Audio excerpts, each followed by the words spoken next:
Je Nigi Vlogs, dugo nisam snimao ovaj format videa, ali obećao sam u prošlom live-u, koji je bio prije jedno 2-3 nedelje, da ću snimiti video s kalarima, tako da idemo.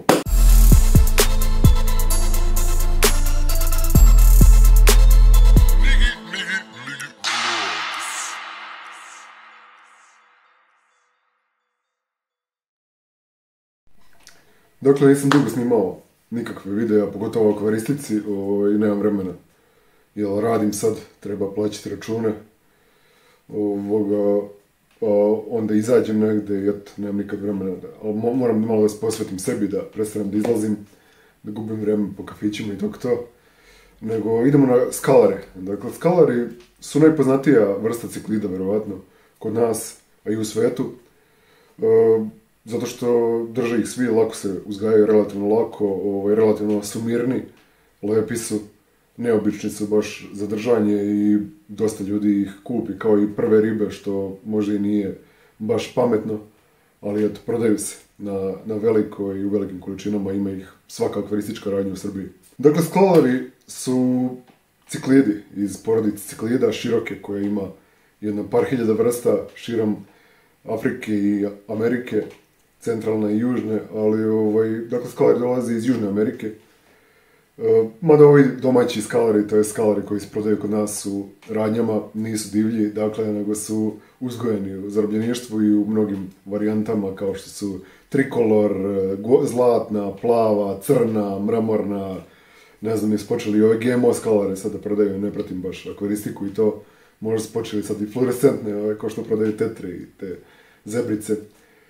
Ali prirodan skalar, ubacit ću sliku tu, to me nervira malo što nemam svoje akvarijume da pokažem malo ribe i to, nego moram slike, ali ajde, ukrašit ćemo sliku od nekud. Dakle, prirodni skalari su prugasti. Dolaze, dakle, iz roda Pterophyllum, koji ima nekoliko vrsta, ja nisam pratio stvarno, vidim po ovom posljednjem toj klasifikaciji da su stavili skalare, dakle vrsta Pterophyllum skalare, ali stavili su skalare u navodnike, dakle tu se dešava neka naučna promjena, klasifikuju različite vrste, vjerovatno. Dakle, imaju skalare, koliko ja znam ima altum je rasto veći i nema ih kod nas. Imao je jedan uzgajivač Free Ljubiša, dakle Ljubiša koji je uhapšen za neke radnje sa ribama na dve noge, ali nebitno. Ima ih i on, ali oni se jako teško održavaju, ti altumi, trebaju meku vodu i sve to, divlja riba teško se održava, još je osjetljivija od diskusa. Imaju Leopoldi, Pterophyllum Leopoldi, to je koliko ja znam. Oni rastu manje od skalara, ali isto ih nisam viđao kod nas. Koji još ima onaj, kao Peruvian altum, što oni zovu, kao peruvijanski altum, to su klasifikovali kao skalar, ali mislim da više nije u tom rodu, oni rastu isto veće skalara. Skalari obični koji se mogu kupiti kod nas u radnjama rastu 15 cm u dužinu i 20 cm u visinu, dakle više su nego što su duži zbog oblika peraja, leđnog i dole onog podrepnog. I zbog toga trebaju veće akvarijume. Kod nas ih prodaju, drže ih u po 20-30 litara, što je nikako držati. Ja preporučujem, kad mi neko pita koliko najmanje za skalara, ja preporučujem, rekao, barem 80 litara. Ali vidim na ovom sajtu, evo, ovo što sam otvorio, sad preporučuju 200 litara kao minimalno za skalare. Zato što stvarno, oni zakržljaju ako su u nižem akvarijumu. Morate bar minut 40-50 visine da bude akvarijum, inače, zakržljaju im ta peraja i izgledaju jadno. Ja sam imao, moj akvarijum je bio gdje sam držao skalare 40 cm u visinu i onako, mislim, smetao im je. Bukvalno ona zauzme ti, još kad podlogu uzmeš i kad uzmeš da ne ide voda do vrha, zauzmu skalari gotovo celu visinu akvarijuma. Tako da, barem 50 cm, dakle, visine da ih držite. Ovaj moj skalar kojeg sam imao posljednjeg, možda nađem slike tu, ubacit ću, bio je velik košak, tako, možda i veći. I jeo mi iz ruke, oni su pametni, zašto ciklidi, veoma su inteligentni i mogu da imaju neku interakciju sa vlasnikom. Čime hraniti skalare? Po većinu ovih skalara koji se prodaju kod nas u radnjama će uzimati suvu hranu, gotovu, dakle, u listićima, granulama, tetradiskus, recimo, ja uvijek hranim ribe s tetradiskusom, tetra procolor, tetra rubin, i volim te tetra hrane, mogu i sera hrane, ne znam koje sad imaju tropical valjda, ili denerle, neka kvalitetna hrana, ali pošto su grabljivice u prirodi jedu male ribice, jedu račiće, jedu crve, larve razne, tako da korisno im je davati, pogotovo ako želite ih mrestiti, davati im živu hranu ili zamrznutu hranu, dakle bloodwormse zamrznute ili larve komaraca, ili već šta se daje od toga, ima onaj krill i šta već ima od ciklops, dobro ciklops je sitan, više za tetrice. Ali po karakteru, dakle, pošto su grabljivice, ne trebate ih držati s manjim ribama. Čak, ja sam imao iskustvo da im ubacim odraslu gupiku kod odraslih skalara i da je napadaju. Zašto ne mogu njih privlačiti kad se nešto kreće, pošto vole crvići i te male ribice. Dakle, ne treba držati, recimo, možete ih držati kad su mali skalari, recimo male neonke ili gupike i to, i oni se naviknu onda na njih i ne diraju kad odrastaju zajedno. Ali, recimo, da ubacite mlade neonke ili mlade gupike kod skalara odraslih, to nikako. Ovako, mogu biti agresivni, umereno prema nekim vrstama, ipak su ciklidi i teritorijalni su, pogotovo mužijaci, i onda ne treba ih držati sa, recimo, drugim ciklidima s kojima bi se borili oko teritorije. Ne treba ih, recimo, sa borcima držati, znaju s borcima da se tuku. Ne treba ih držati posebno sa ribama koje bi im grickale peraje. Dakle, sa barbusima, ne znam, ima ona serpa tetra, ona voli da gricne peraje, koje još imaju, ne pada mi nijedna na pamet. Ili skalar i japanka, to isto nije kombinacija, zašto skalar traži temperaturu da bude barem oko 26 stepeni, 26, 28, dakle iznad malo proseka, prosječna temperatura u akvarijumima je obično 24 do 26 stepeni, to je prosječna temperatura onoliko koliko naštuluje vlasnik, grejač. Ali da, treba im topliji malo akvarijum, zašto su ipak amazonske ribe. Redovne zamjene vode, podloga nije toliko bitna kako će da bude, zašto nemaju neku interakciju s podlogom.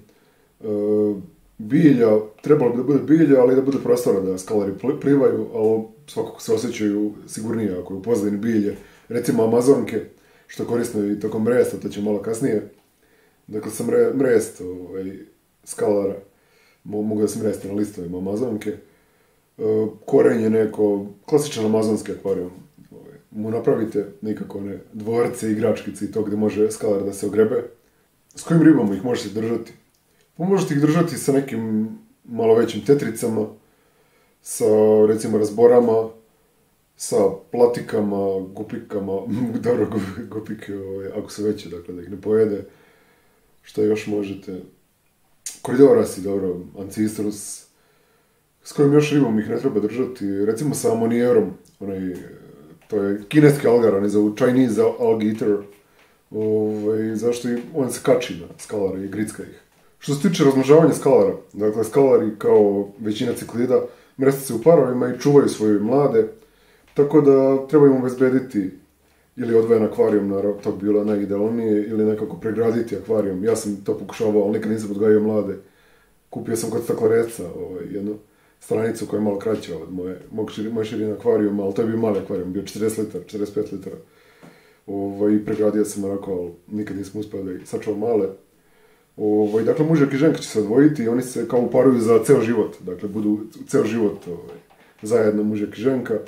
I obično chill na staklu ili na nekoj širokolisnoj biljci, kao što je Echinodorus ili Amazonka, položiti ikru. Neki odgivači im stavljaju veštačke zamene za list, za mrest, recimo od onog, kao podloge, za kupatilo, vodootporne, stavim komad toga, ili im stave, recimo, kupu, za diskuse, kao visoka ona kupa, gdje se diskus mreste. Zašto moraju na nešto vertikalno položi ikru? Oni obično na korenje polažu u prirodi, ili tako nešto širi kolesne biljke. I dok ne čuvaju ikru, ali moguće je da pojedu ikru. Pogotovo u stresnim uslovima akvarijuma, ako ih puno drndate, ili ako ima drugih riba, ili ako je neiskusan par. Tako da preporučuje se da pred mrez da ih dobro uhranite i preporučuje se možda i da izvadite male, da isprobate. Prvi mrez, ako jedu, možda drugi mrez da izvadite ikru. Ali oni će da paze ikru. Dakle, mužjak će da brani teritoriju, ženka će da jede plesnjevu ikru i da čisti i održava i perajama da maše oko ikre da ventilira. Kako se raspoznaju polovi? Pa polovi se raspoznaju teško kod skalara. Mogu, recimo, prilikom resta, prirodno ženka ima veću onu legalicu, a mužjak ima manju legalicu. Na stomaku što iskoči što. Dakle, ženka polaže ikru, a mužjak oplođuje. Ali ovako, kažu da mužjak ima ispupčeno čelo, kao kod svih ciklida. Većine. Inače, vidite majicu, Nigros ciklid. Mislim, nije baš Nigros verna, Nigro fasciatus, ali dobra majica, naručite, imate u opisu link. Da, treba da budu dobro uhranjeni za mrest nekom živom hranom ili zamrznutom.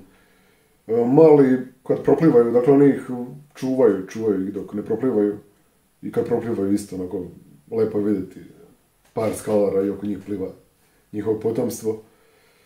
Treba ih hraniti kad proplivaju sa sitnom živom hranom, dakle, ili račići, kako zove, artemija, ili mikrocrvi, ili tako nešto. I to je ta priča, dakle, šta još reći o skalarima? Dobro održavanje akvarijuma, često menjanje vode, mirne ribe koji ih neće drndati i koje oni neće pojesti, dobra hrana i to je sve što je potrebno za držanje uspješno skalara. Ako želite još nešto što se tiče videa, napišite pa ću uvati da snimim kad mogu. Inače, rijetko mogu, zašto radim. Sad sam danas slobodan, pa uvatio sam vremena. To bi bilo to, do sljedećeg gledanja. Nigi Vlogs.